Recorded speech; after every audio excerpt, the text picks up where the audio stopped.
Structure of the unconscious. The archetypes. The unconscious is part hardwired.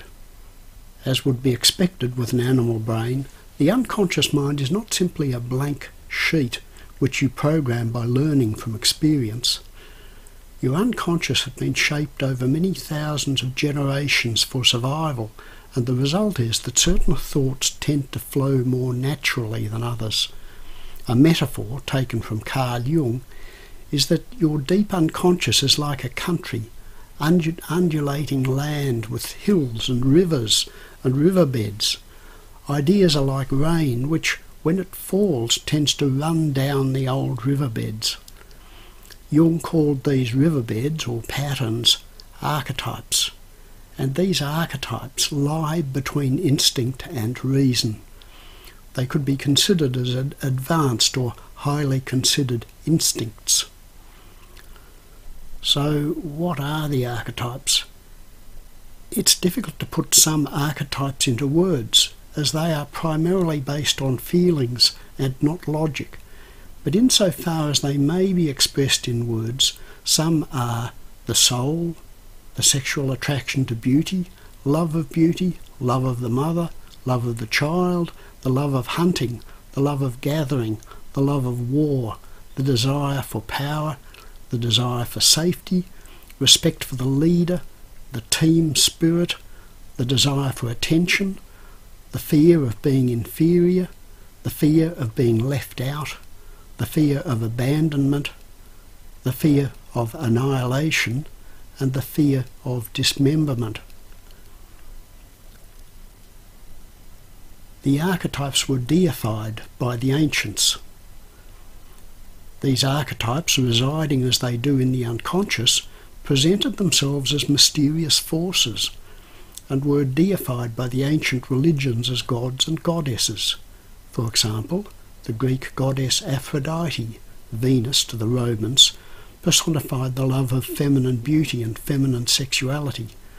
The love of hunting was represented by the Greek goddess Artemis, the Roman Diana.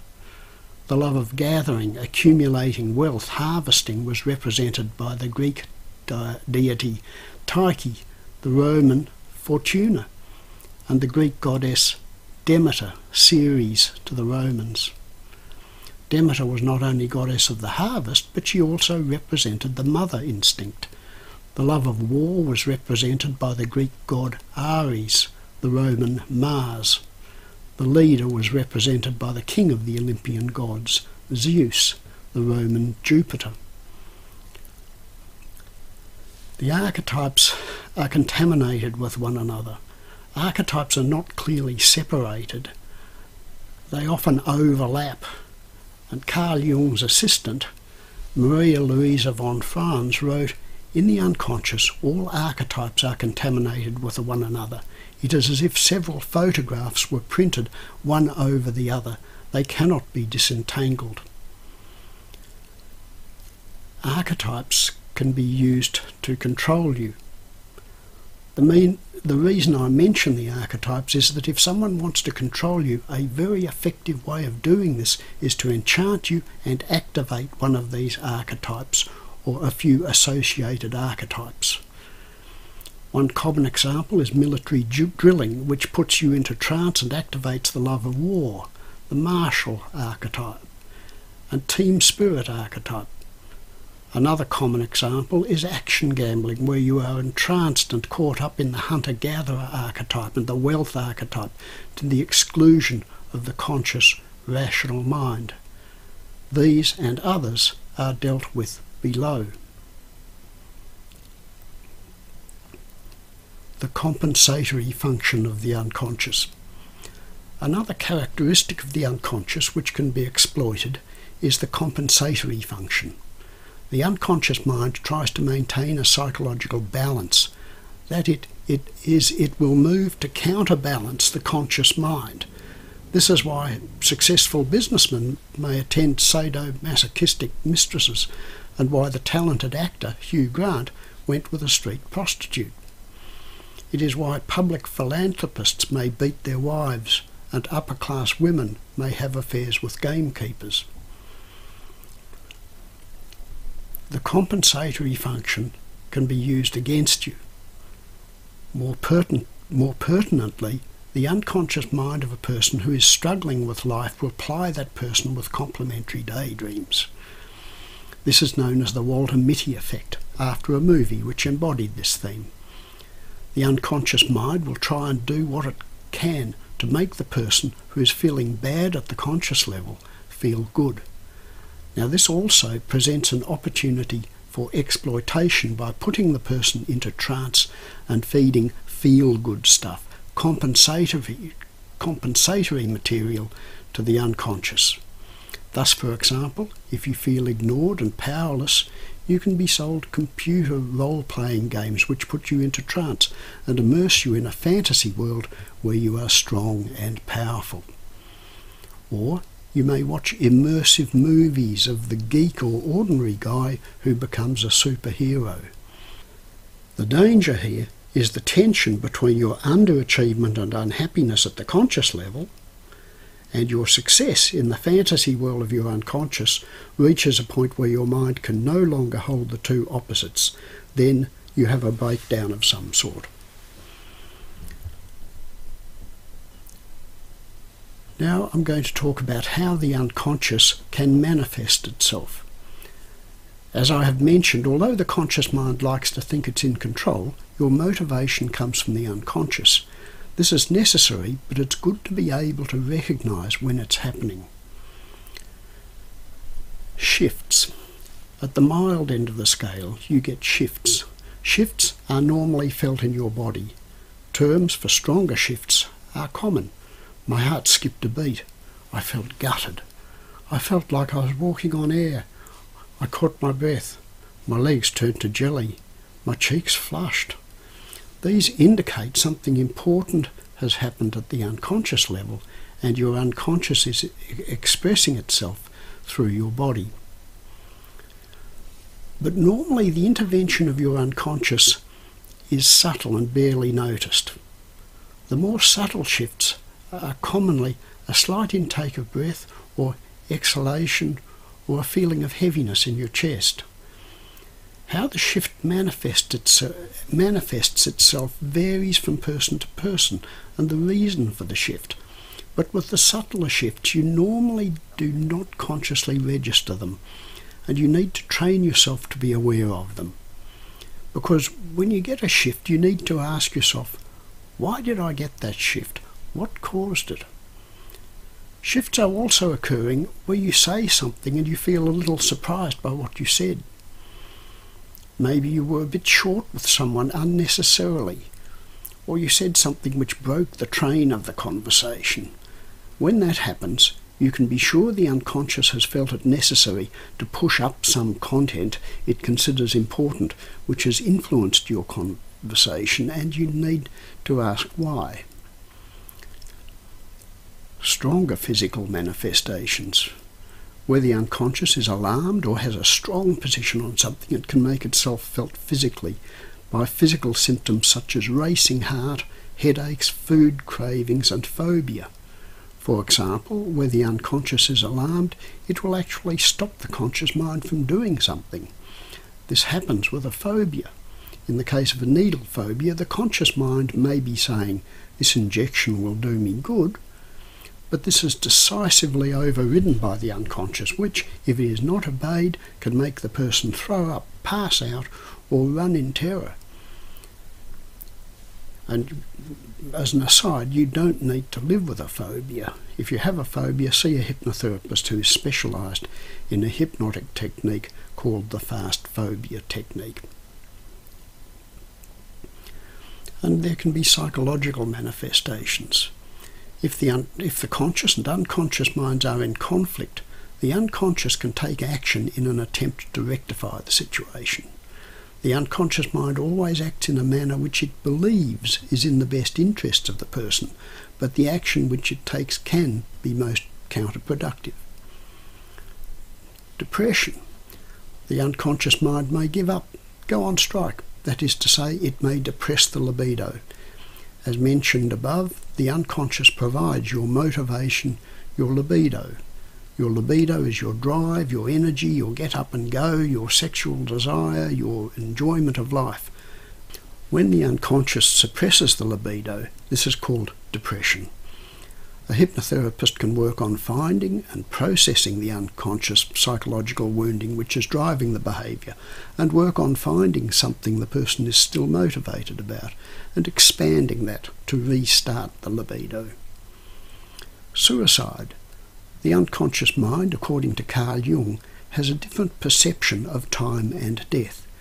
It may decide the best thing to do is to have the person end his or her life. A hypnotherapist may explain the implications of death to the unconscious and negotiate another way of resolving the matter troubling the unconscious. Psychosis. A troubled unconscious may push through the mediating barrier between conscious and unconscious and allow raw, unmediated, unconscious content to flow up into consciousness. Where the breach is partial, this, in the psychology of Carl Jung, is known as psychosis. Hearing voices is a rather common experience, but whilst some voices are sources of comfort, reassurance and guidance, other voices can be harsh and condemnatory. Where a person hears voices in one ear only, it is likely to be in the left ear. The left is the unconscious side of the body. This is why, if you spill salt, you throw it over your left shoulder, so it gets in the devil's eyes as he whispers in your left ear. Hallucinations, seeing things that are not there, can be more serious. In either case, if the situation is distressing, puts the person or others at risk, e.g. driving or operating machinery, or interferes with the person leading a normal life, he or she should seek advice from a health professional. If necessary, medical drugs can suppress the symptoms in the short term, but the person does need to see a hypnotherapist to go into the unconscious, to the source of the problem, and enable the person to resolve it. The person's doctor and hypnotherapist can hopefully mediate a gradual withdrawal of any drug treatment that may have been prescribed. Schizophrenia. Where the unconscious contents completely break through into consciousness, the person's conscious mind is overwhelmed and personality is fragmented. In Western society, drugs are administered to stabilise the situation. Once the person is stabilised, hypnotherapy should be used for a long-term resolution, which in time may enable the phased withdrawal of drug treatment. Intoxication. The unconscious may attempt to address the problem by having you take mind-altering substances. These are dealt with under potions. Listening to your unconscious. It is important to keep in touch with your unconscious mind. Things like meditation, prayer, yoga, poetry and music can help your conscious mind have a closer relationship with the unconscious. You need to become more aware of your unconscious, of your feelings. You need quiet time for yourself and inner thought. Always be aware your unconscious mind is doing what it considers best for you. It's very powerful, but it's also childlike. If you're in a quiet state where you may have some contact with your unconscious, perhaps meditating or half asleep, always speak gently to the unconscious. Flatter, explain, negotiate, and wheedle. Treat it like a child who's trying to be helpful but is doing the wrong thing. Never try and order it about or criticise it. Multiple enchantments. More than one enchantment can run in your mind at the same time. You can think of your mind like a graphics-based computer. Whilst you may have one program you're working on the screen and responsive to your mouse and keyboard, like your conscious mind, there are other programs running at the same time in the background, like your unconscious mind. Like a background program on a computer, a sleeping enchantment is an enchantment which runs in the background. How sleeping enchantments can be called into action.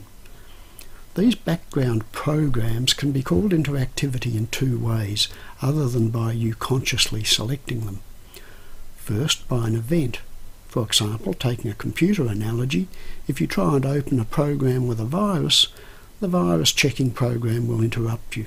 The virus will act as a trigger to activate the dormant program.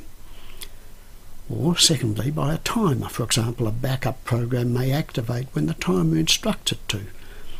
Like a background computer program, a sleeping enchantment can be called into activity by a trigger comprising either an event or the effluxion of a period of time. Unscrupulous persons or machines can plant sleeping enchantments in your unconscious, which can be triggered later either by them or by you. One example of this is the gaming machine enchantment, which is discussed below. The unconscious is what makes us human. Not all trance is bad. On the contrary, we could not survive without the unconscious. The unconscious is what makes us human, and there are times you need to go into trance to reconcile the conscious and unconscious minds, access the resources of the unconscious, relax, experience emotional heights and depths, and heal. Enchantment is not wrong in itself, provided the object is benevolent.